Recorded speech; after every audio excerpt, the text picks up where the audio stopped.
Hello నమస్తే. ఈరోజు శ్రీనివాస్ గురించి తెలుసుకుందాము. మేము మా ఊరు నుంచి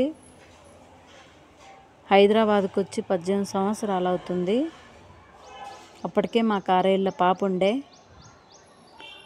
వచ్చిన సంవత్సరానికి శ్రీను పుట్టాడు. ప్రెగ్నెంట్ ఉన్నప్పుడు హాస్పిటల్లో చూపించుకోవాలనేది నాకు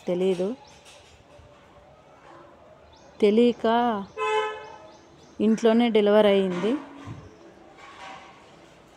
రాత్రి డెలివరీ అయితే మళ్ళీ మరుసటి రోజు పొద్దున్నుంచి సాయంత్రం వరకు శ్రీనివాస్ లేవలేదు.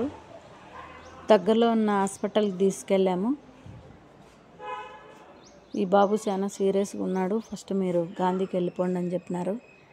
గాంధీ హాస్పిటల్కి వెళ్ళాము.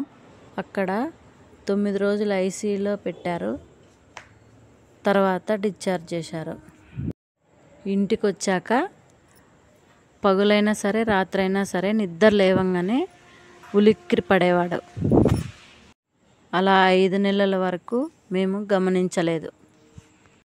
5వ నెల మధ్యలో ఎక్కువ ఉలిక్కి పడడంతో మాకు అర్థం కాక మళ్ళీ ఇంకొకసారి హాస్పిటల్కి తీసుకెళ్ళాం.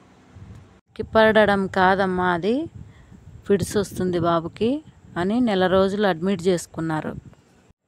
ఎంఆర్ఐ స్కానింగ్ తీశారు. ఒక పక్క బ్రెయిన్ బాగలేదమ్మా, నరాలు వీక్ ఉన్నాయి అని చెప్పారు. ఎప్పటికీ మందులు మాత్రం మింగలమ్మా, మానేయకూడదు అని చెప్పినారు. ఇప్పటికీ ఆయన పనులు ఆయన చేసుకోలేడు, ఒకరి సహాయం లేనిది. మాటలు కూడా సరిగా తిరగవు. ఈ వీడియో మీకు నచ్చినట్టయితే ప్లీజ్ లైక్ చేయండి, షేర్ చేయండి, సబ్స్క్రైబ్ చేసుకోండి.